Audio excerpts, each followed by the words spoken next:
Dieu résidait. Quand l'écriture commence à parler de ces choses, Exode 25, on parle du tabernacle et du Dieu qui y est présent. Ensuite, on parle du sacrificateur, de ses vêtements. Et après commence Lévitique. Et Lévitique parle des sacrifices. Le lieu d'adoration, l'adorateur, puis l'adoration. C'est cela la logique. La place d'adoration, c'est-à-dire le lieu qui est, le Dieu qui est adoré, l'adorateur, oui, l'adoration. C'est cela la logique. Ce qui doit passer avant, c'est Dieu dans son temple, c'est le sacrificateur, c'est ensuite les sacrifices. Dans notre temps, on veut faire passer le sacrifice avant les sacrificateurs, ce qui permet le fonctionnement des sacrifices. C'est quand on est soi-même un sacrificateur. C'est quand les sacrificateurs est soi-même un sacrifice. Ça veut dire ceci: Dieu, l'homme et les œuvres de l'homme. Alléluia. Amen. Deuxième remarque. Quand vous considérez la description du tabernacle, ça commence en Exode 25. J'étais étonné de le constater. C'est que celui qui décrit le tabernacle, il ne fait pas comme tout le monde. Si on veut décrire une maison, on décrit les grandes œuvres. Ensuite on décrit le salon. On peut entrer dans la chambre. Et ensuite on parle des mobiliers. Mais ce qui est bizarre, c'est que la description de la tente ne commence pas par la structure de la tente. Elle ne commence même pas par les pièces de la tente. Mais elle commence par un objet. La première chose qui a été décrite, c'est ce qu'on appelle le coffre. C'est ce qu'on appelle l'arche. Dis après moi l'arche. Et quand vous lisez le process, c'est lui qui décrit, il décrit le coffre. Il décrit le contenu du coffre. Et puis il parle de la pièce. Ensuite il passe dans l'autre pièce. Il parle des objets de cette pièce. Il va dans la dernière pièce qui est à l'extérieur. C'est comme si c'est lui qui décrivait. C'était né dans... Amenez-moi le croquis que je fais. Please. Je ne sais pas si on va tous arriver à voir ça. Please, quickly, on gagne le temps. On y va. Je fais un croquis qui va nous permettre... Non, c'est pas la fiche. Ouais, de ce côté. Tenez ça bien. Montez tout le monde pour voir. Sorry. Tenez jusqu'au bas. Voilà comment s'est présentée la tente. Ça, c'est la clôture. Donc tout ça, on est à l'extérieur. À l'est, il y a la porte. Ensuite, il y a des éléments, on va en parler. Après, il y a un rideau. Et quand on entre là, c'est ce qu'on appelle le lieu saint. Il y a aussi des objets. Après, il y a un rideau. Et quand on entre ici, c'est le lieu très saint. Ou le lieu appelé le saint des saints. Ici, c'est ce qu'on appelait le parvis. Ici, tout le monde pouvait entrer. La porte était très large. Est-ce que vous voyez? Et puis il y avait l'autel, on va en parler plus tard. Ici, tout juif pouvait entrer. Et même ici, plus loin, il y avait ce qu'on appelait le parvis des gentils. Même un païen pouvait entrer. Ici, les juifs de toutes les tribus pouvaient entrer. pour entrer au lieu saint, il fallait être sacrificateur. Et puis il y a des éléments.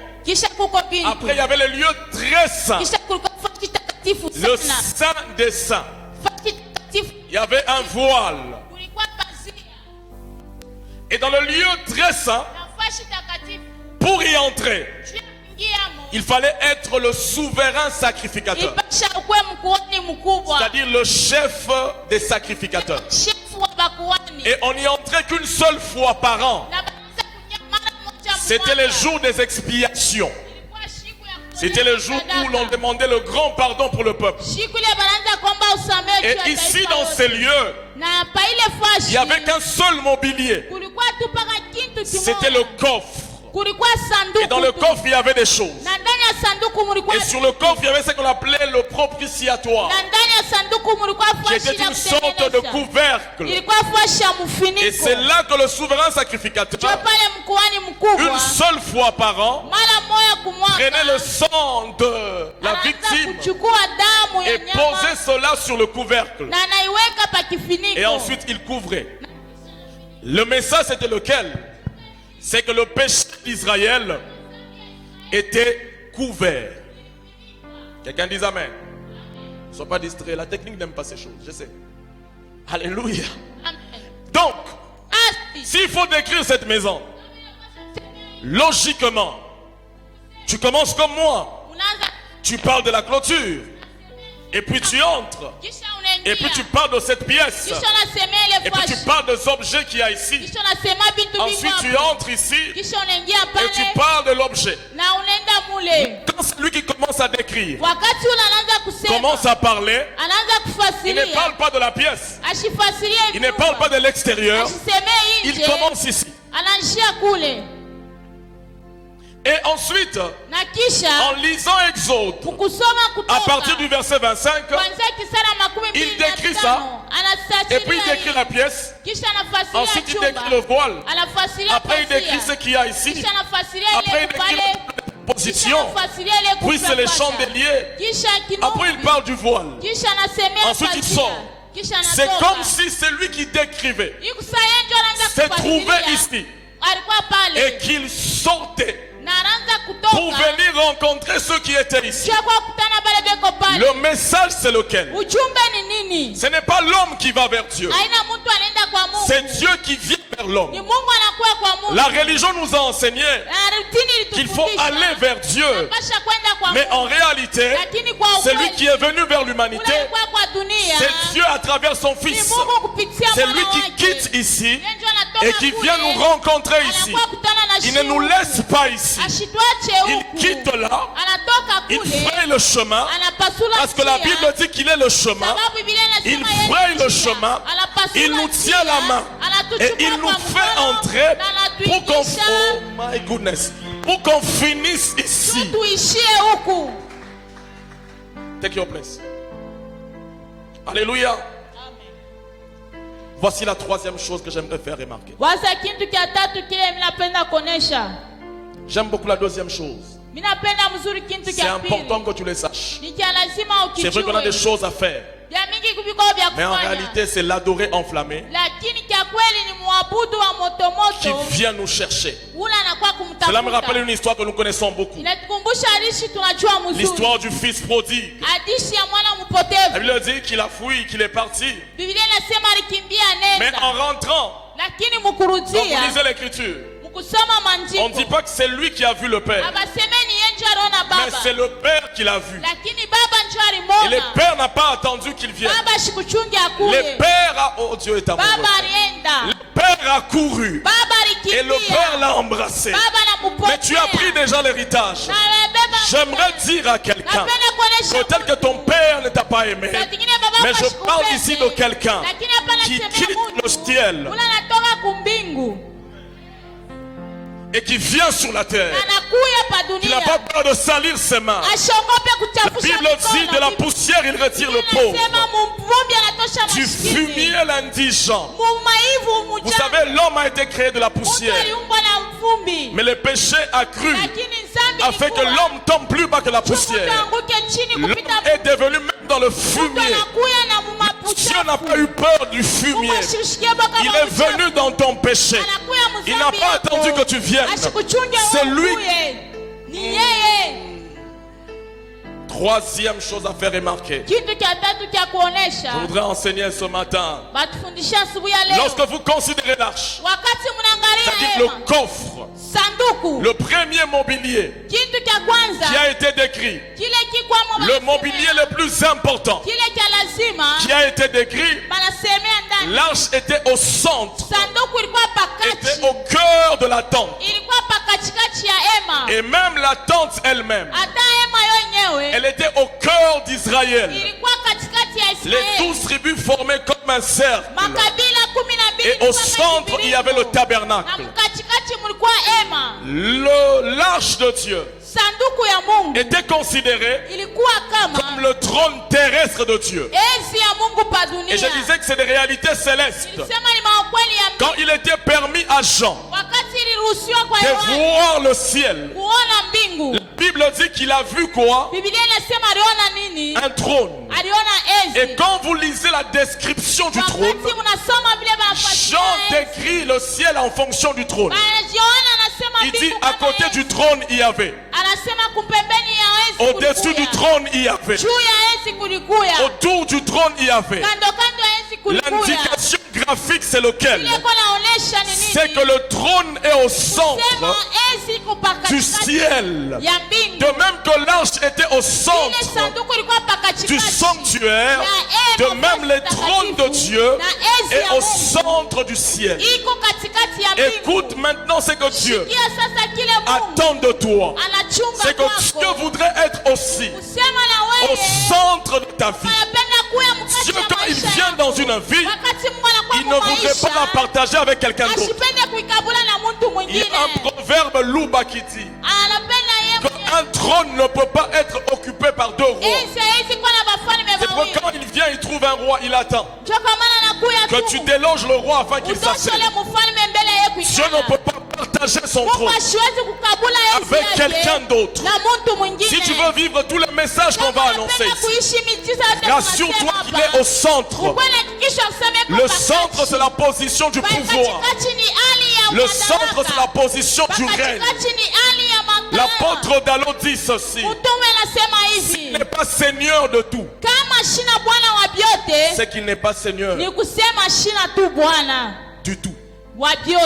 S'il n'est pas seigneur de tout, c'est qu'il n'est pas carrément seigneur. Et la position qu'il sollicite, la position, qu'est-ce que je veux dire? C'est qu'il est habitué à être au centre. Parce qu'il règne au centre. Et quand il vient dans ton foyer, il veut être au centre de ton foyer. Quand il vient dans ta vie, il veut être au centre. Je l'entends dire à quelqu'un: laisse-moi prendre le centre. Yes. Dis yes que je continue. Dis yes que j'entende. Et nous aussi, pour parler du sanctuaire, on va faire comme celui qui l'a décrit. On va faire le même mouvement. Il avait commencé par le coffre. Nous allons aussi commencer par le coffre. Le coffre, c'est ce qu'on appelle aussi l'arche de l'alliance. C'était quoi l'arche de l'alliance? C'était justement un coffre de forme rectangulaire qui s'est trouvé dans le lieu très saint. Et dans ce coffre, il y avait des objets. Il y avait les tables de la loi. Il y avait une urne, un vase dans lequel il y avait de la manne. Et puis il y avait le bâton. Les bâtons d'Aaron qui avaient fleuri. Ensuite il y avait un couvercle, le propitiatoire. Le couvercle était fait d'or pur. Il était surmonté des chérubins. Les chérubins sont des êtres célestes. qui ressembleraient à des anges, mais qui sont un peu plus puissants que les anges. Et l'arche, le coffre, était fait du bois d'acacia, mais il était recouvert entièrement d'or. La Bible dit qu'elle était recouverte d'or en dedans et en dehors. Alléluia. Amen. Et cet objet était l'objet principal du sanctuaire. C'était le principal mobilier. Et il était regardé comme le trône de Dieu. C'est ce que nous dit Exode 25. 22. Alléluia. Amen. Mais qu'est-ce que l'arche nous dit? Qu'est-ce que les détails de l'arche nous livrent? Partant de sa fabrication, l'arche nous donne un message. C'est que selon Exode 25, 10, je disais l'arche a été faite de bois d'acacia et il a été recouvert d'or. Quand vous considérez l'acacia, beaucoup de gens pensent que l'acacia était un bois valeureux. En principe, un bon menuisier, pour fabriquer le coffre, il ne doit pas utiliser l'acacia. Surtout l'acacia du désert. C'était un bois difficile. C'était un bois épineux, noueux, un bois qui était souvent tordu, un bois qui était recroquevillé. Écoute même les termes, c'est-à-dire c'est un bois difficile. C'était un bois difficile à travailler. Un charpentier professionnel utiliserait le cèdre par exemple, qui est un bois noble et facile à travailler. Alléluia. Amen. Mais pour faire l'arche, Dieu demande à Moïse de prendre un bois difficile, un bois qui était compliqué, qui était difficile à travailler. Pour en faire un coffre, il fallait le tailler, il fallait le raboter, il fallait prendre du temps pour bien l'arranger, ensuite pour les recouvrir d'or. Écoute maintenant le message que la fabrication de l'arche nous donne. C'est que quand Dieu nous appelle, quand Dieu nous choisit, il nous prend comme nous sommes, avec nos défauts, avec nos traumatismes d'enfance, avec nos blessures intérieures, avec ce que nous avons. Le diable nous a détruits, la vie nous a détruits, les hommes nous ont abîmés, et puis Dieu vient nous récupérer. J'aime dire que Dieu aime travailler avec des personnes de ce profil, des gens qui sont noueux, des gens qui sont pliés, des gens qui doivent raboter. Dieu aime le rabotage. Je pensais que je parlais à quelqu'un. Dieu aime le rabotage. C'est-à-dire, il prend ta vie, il le coupe, il l'abîme, mais en réalité en abîmant il arrange. Il fait passer son rabot. C'est ça le travail que Dieu fait. C'est-à-dire il travaille le bois. Le bois au départ qui était inutile, qui était difficile à travailler, mais la main de Dieu passe comme la main d'un bon menuisier. Je commence à comprendre pourquoi Jésus était menuisier. Parce que Dieu aime le rabotage. Dieu n'aime pas les produits finis. Dieu aime travailler sur ce qui est difficile. Si ta vie est difficile, c'est que Dieu aime ta vie. Si les gens pensent avoir brisé ta vie, en réalité ils t'ont qualifié pour que Dieu te récupère. J'aime ce que maman Kali dit. Quand Dieu te prend, elle dit bien en lingala. Il dit apupolio.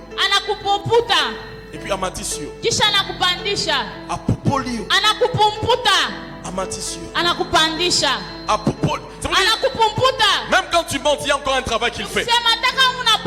Dieu est patient parce qu'il sait ce qu'il fait. Il te prend comme tel, mais il ne te laisse pas comme tel.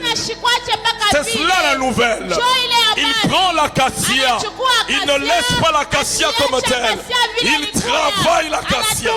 Et qu'est-ce qu'il fait? Il recouvre l'acacia entièrement d'or. L'or, c'est le symbole de la divinité.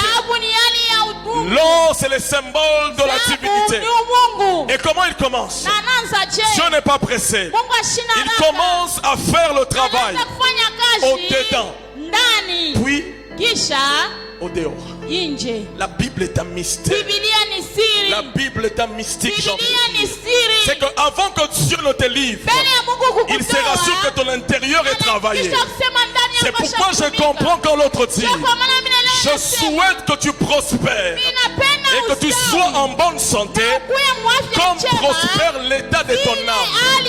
Dieu commence d'abord mundani avant de travailler au my goodness. Dieu commence d'abord à l'intérieur avant de travailler l'extérieur. J'aimerais dire ici à quelqu'un qui pense que ça tarde. Non, Dieu travaille d'abord l'intérieur. Il y aura un moment où ce qui se passe mondain finira aussi par se passer à l'extérieur. Quelqu'un dise amen. Donne-moi un bon amen ce matin.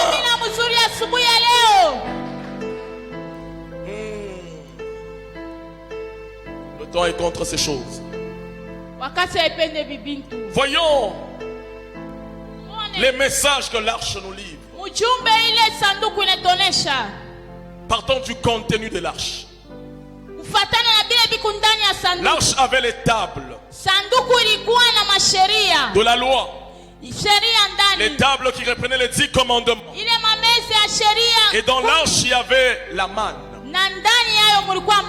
qui avait été posée dans une urne. Après, il y avait le bâton. Le bâton d'Aaron qui avait fleuri. Voici les messages que ces éléments nous livrent.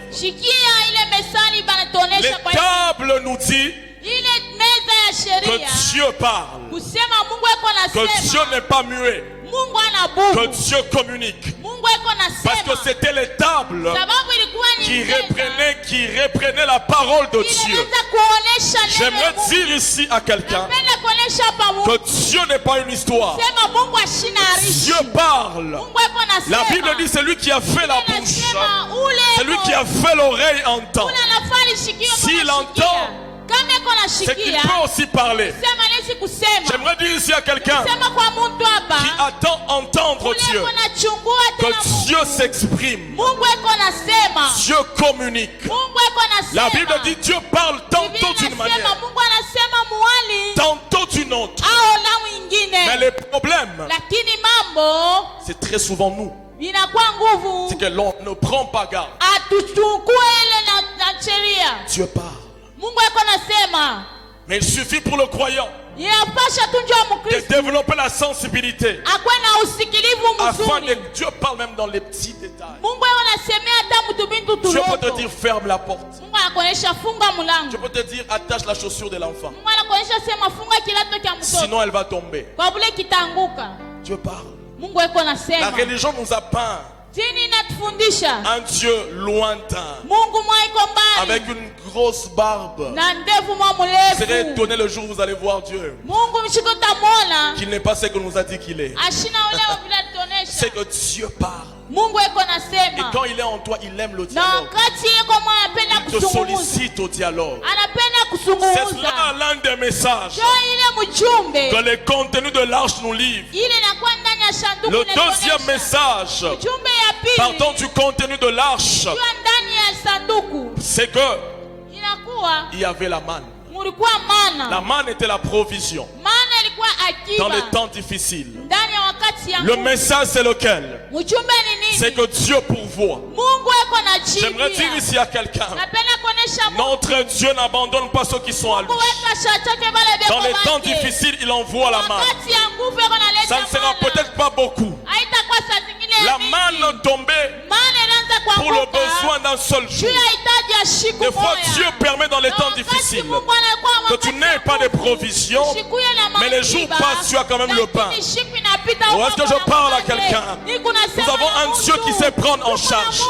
Le message du contenu, c'est que Dieu pourvoit aux besoins de ses enfants. Regarde ta vie.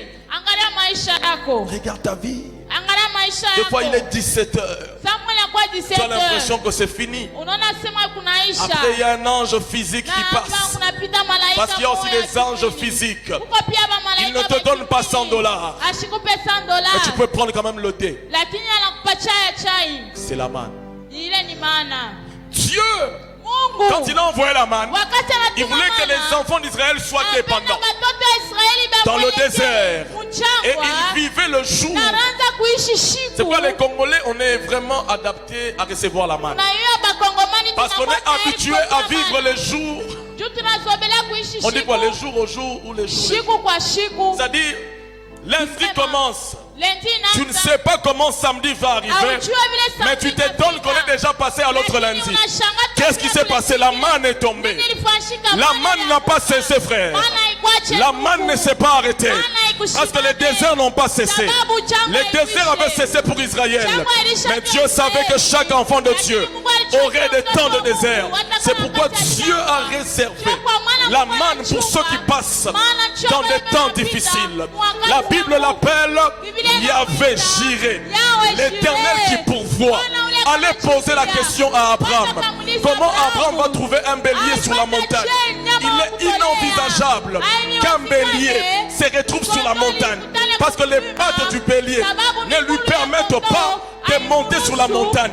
Mais l'autre arrive, il trouve sur la montagne un bélier. Comment tu as fait? Il y a des choses qui t'arrivent en réalité naturellement. J'avais envie d'enseigner aujourd'hui. Le message, c'est que Dieu prend en charge ses enfants. Je parle à une maman, Dieu prend en charge ses enfants. Dieu prend en charge ses enfants. Dieu prend en charge ses enfants. Écoute le troisième message. Partant du contenu de l'arche. C'est qu'il y avait le bâton. Il y avait le bâton. Le bâton d'Aaron qui avait fleuri. La petite histoire, c'est que Aaron est contesté. On dit à Moïse, est-ce que les choses de Dieu c'est des choses de famille? Est-ce que les choses de Dieu c'est seulement que Aaron soit là parce qu'il est ton frère? Dieu dit par Moïse, amenez chacun sa verge et déposons la verge devant Dieu. Celle qui fleurira, c'est celle de la personne que j'ai choisie. Et même Moïse dit, mais qui est Aaron? Le message sur lequel c'est que c'est Dieu qui règne et il appelle qui il veut à son service. Est-ce que je parle à quelqu'un? S'il était question des critères, moi je ne pouvais pas être le pasteur de cette église. Sincèrement, si on prend les critères, on met les critères. Certains savent de quoi je parle. Ça ne pouvait pas être moi. Et là, moi, je me dis, mais qu'est-ce que je fais ici? Le message, c'est lequel?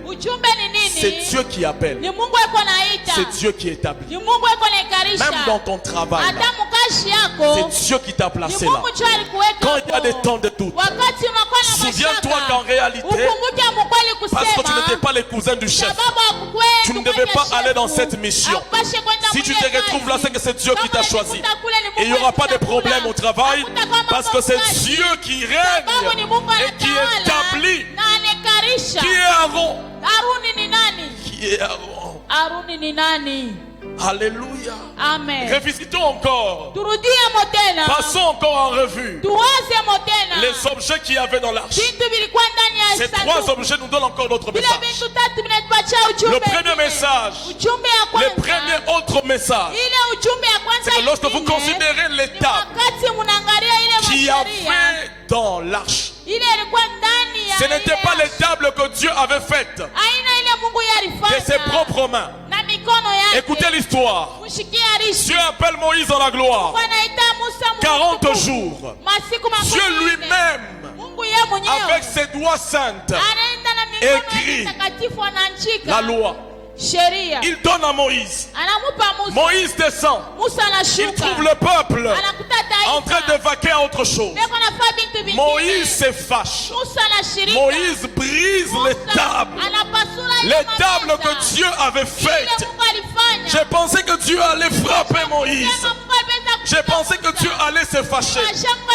Mais Dieu dit à Moïse, Bandela, refais. Dieu, mais tu as écrit. Dieu dit à Moïse, refais d'autres tables. Et ce sont les tables refaites qui ont été placées dans l'arche. Qu'est-ce qu'il y avait encore dans l'arche? Dans l'arche, il y avait la manne. En réalité, la manne, elle n'avait pas le droit de voir le jour suivant, à part le jour du repos. Mais la manne a été prise. Elle a été placée dans l'arche. Elle n'a pas seulement vu le jour suivant, mais elle a vu des jours et des jours et des jours jusqu'à ce que Salomon est venu. La manne était là. La manne qui n'avait pas le droit à un nouveau chapitre. La manne a eu le droit à plusieurs chapitres. Qu'est-ce qu'il y avait encore dans l'arche? Dans l'arche, il y avait le bois. Il y avait le bâton. Le bâton d'Aaron qui avait fleuri. C'est quand le bâton fleurit qu'on se rend compte qu'au départ, ce bâton était l'amandier. Mais c'était un amandier qui avait déjà séché et qui était devenu un bâton. Quand on voyait les bâtons, on ne savait plus si c'était un amandier ou un citronnier. Mais le bâton qui avait séché a retrouvé un autre départ. Ce bâton a reconnu a trouvé une nouvelle vie. Le message c'est lequel? C'est que Dieu est un Dieu des nouvelles choses. Dieu est un Dieu du nouveau départ. Même quand les tables ont été brisées, il est possible que Dieu te dise recommence. Est-ce que je parle ici à quelqu'un? Avec Dieu ça n'est jamais fini. Même quand tu penses que tu as abîmé, Dieu peut te dire reprends. Même quand tu as séché, il est possible que tu retrouves encore les fruits. Même quand il t'était interdit de voir le jour prochain, il est possible que tu voies des générations et des générations. Écoute Église, je suis en train de dire que Dieu est un Dieu de nouvelles choses. Est-ce que je parle à un couple ici? Ce n'est pas complètement fini. Le nouveau départ est possible. Dieu aime beaucoup les nouveaux départs. Dieu aime beaucoup recommencer. Quand il a fait le premier Adam a échoué. Dieu a envoyé le second Adam. Quand il a fait la première alliance et que la première alliance s'est limitée, Dieu a envoyé la deuxième alliance. Quand Ruth avait perdu un mari, Dieu a envoyé Boaz. Dieu aime reprendre. Est-ce que je parle à quelqu'un ce matin? Dieu aime recommencer. C'est pourquoi je te dis, toi qui penses que c'est fini, ne pleure pas sur les tables brisées. Recommence. Je dis recommence. Je dis recommence. Ne pleure pas sur les tables brisées, mais recommence.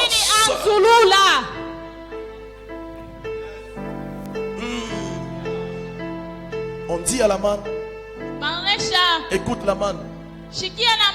Toi tu ne verras qu'un seul jour.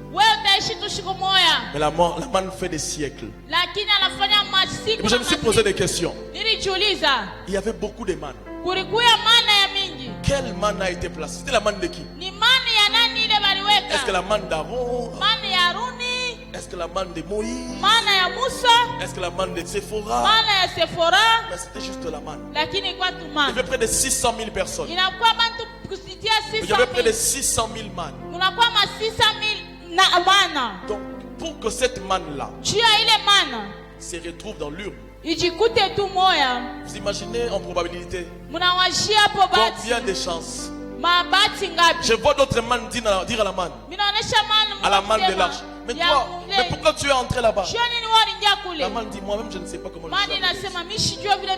C'est que la main de Moïse est tombée. Des fois quand Dieu te choisit, tu deviens toi-même comme une victime. Il y a une dimension où tu deviens une victime de la grâce. On te pose, tu as fait comment tu dis, je ne sais pas. Tu as envie de dire à ceux qui te combattent, moi-même et moi et vous, nous sommes étonnés de voir que c'est moi qui ai... J'annonce à quelqu'un que cette année, tu seras victime de la grâce. Tu seras victime de la grâce. Tu t'étonneras toi-même. Comment je fais pour être là? Tu diras à ceux qui te combattent, ne me combattez pas, ce n'est pas moi. C'est la main de Moïse qui m'a choisi. Il y avait beaucoup de man à Lubumbashi.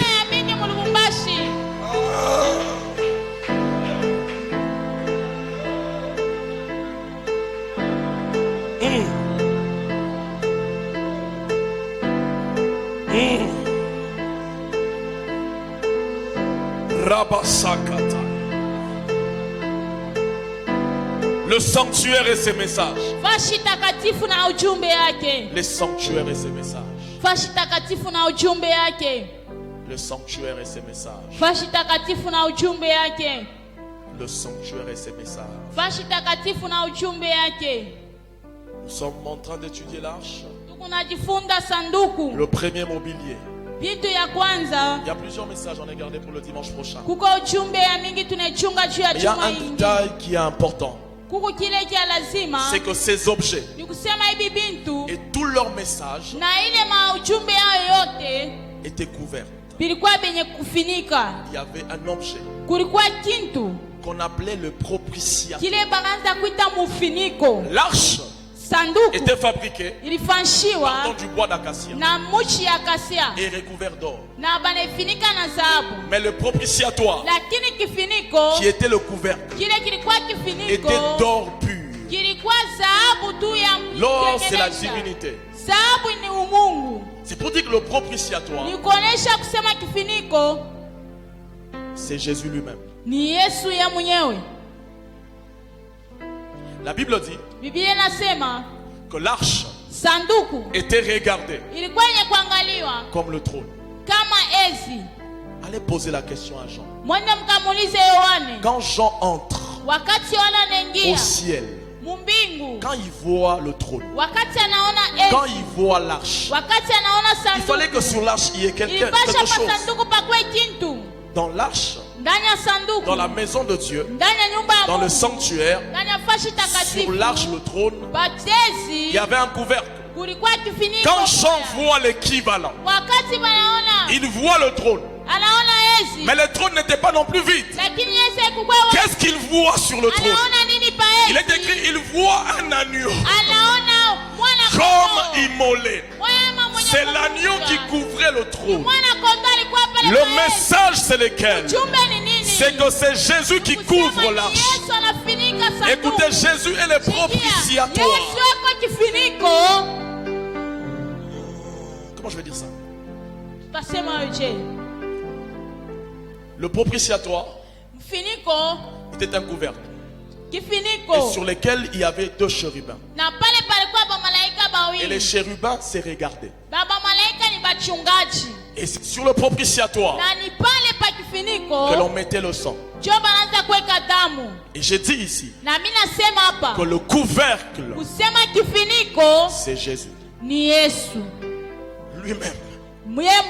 Alléluia. Amen. Est-ce que je parle à quelqu'un? Lorsque Jésus meurt et qu'il ressuscite, on ouvre le tombeau de Jésus. On voit là où le corps de Jésus avait été placé. La Bible dit qu'on voit également deux anges. Un à la tête et l'autre aux pieds. Deux chérubins. Et au milieu, c'est là qu'il y avait le corps de Jésus. Le corps qui a été blessé. Le corps qui a fait couler des sang. Et c'est par le propitiatoire que nous avons accès au contenu de l'arche. Écoute la bonne nouvelle.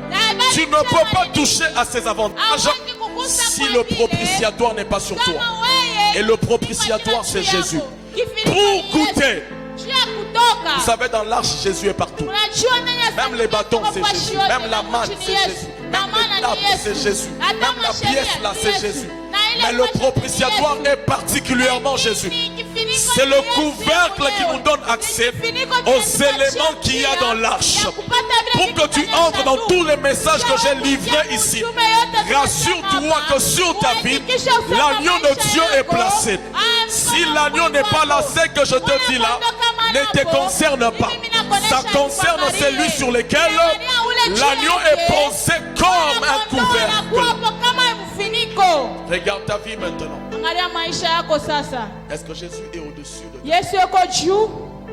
Est-ce que Jésus est au centre de ta vie? Est-ce que Jésus couvre ta vie?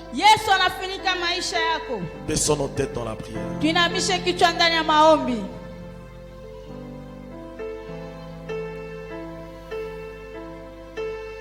Le sanctuaire et ses messages. Le sanctuaire et ses messages. Le sanctuaire et ses messages. Le sanctuaire et ses messages.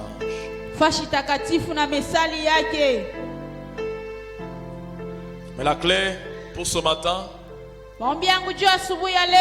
la clé pour ce matin, alors que nous parlons, nous parlions du premier mobilier qui se trouve être l'arche de Dieu. La clé pour vivre ces messages, c'est que Jésus vienne sur ta vie. C'est que Jésus vienne sur toi et qu'il soit ce couvercle que tu ouvriras pour toucher à tous ces messages. Il veut réparer ta vie en effet. Il veut réparer ce que les hommes ont détruit. Il veut réparer ce que Satan a détruit. Il veut te recouvrir entièrement d'or. Mais avant, il veut être le couvercle de ta vie. Il est celui qui parle. Il est celui qui pourvoit. Il est celui qui choisit qui il veut. Mais avant de le faire dans ta vie, il veut être le couvercle. Il est celui qui recommence. Il est celui qui fait des choses nouvelles. Il est le Dieu du nouveau départ. Mais avant de le faire, il veut être le couvercle. Est-ce qu'il y a quelqu'un avec qui je peux prier ce matin, qui regarde sa vie et qui considère que Jésus n'est pas le centre? Jésus n'est pas au centre. Ta vie est comme un trône. Mais c'est quelqu'un d'autre qui est assis. Tu voudrais que Jésus vienne prendre la place, afin que tu goûtes aux avantages du salut, afin que tu te prépares à vivre le ciel. Si tu es là, tu vas lever ta main droite. Donc il veut dire: Jésus, viens dans ma vie et prends ta place, que tous les autres n'en disparaissent. Merci. Merci pour ceux qui lèvent leurs mains. Merci. Merci. Yes, vous qui êtes en train de dire: Jésus soit le couvercle. Jésus soit le couvercle. Sois celui qui occupe le trône de ma vie. Merci de lever ta main, je vais prier avec toi. Tu vas répéter ces paroles après moi. Seigneur Jésus, je t'invite dans ma vie. Viens régner. Viens occuper le trône de ma vie. Je renonce à Satan et au péché. Je t'accepte ce matin comme le couvercle de ma vie. Je voudrais vivre tous les messages que tu livres à travers l'arche. Entre dans ma vie. Pardonne mon péché. Couvre-moi. Viens ôter mon péché. Au nom de Jésus-Christ. Que tous les autres noms disparaissent.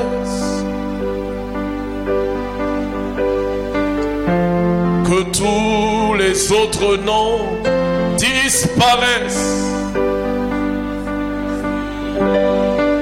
Yes, que tout. Comment? Jésus. Jésus prend ta place. Que tous les autres noms. Comment? Que tous les autres noms disparaissent. Yes. Est-ce qu'il y a quelqu'un qui peut parler à Dieu alors qu'on est assis? Dis-lui que tu crois au nouveau départ. Je crois au nouveau départ. Je crois que tu peux recommencer. Je crois que je peux pousser à nouveau. Je crois que je peux arriver. Est-ce qu'il y a quelqu'un qui peut dire au Seigneur, travaille ma vie. Viens ôter les imperfections. Viens ôter les imperfections. Viens redresser. Viens redresser. Viens couper. Viens arranger. Que tous les autres noms disparaissent. Jésus prend ta place. Jésus prend ta place. Jésus prend ta place. Jésus prend ta place. Jésus prend ta place. Jésus prend ta place. Que tous les autres noms disparaissent. Que tous les autres noms disparaissent. Yes. Que tous les autres noms disparaissent.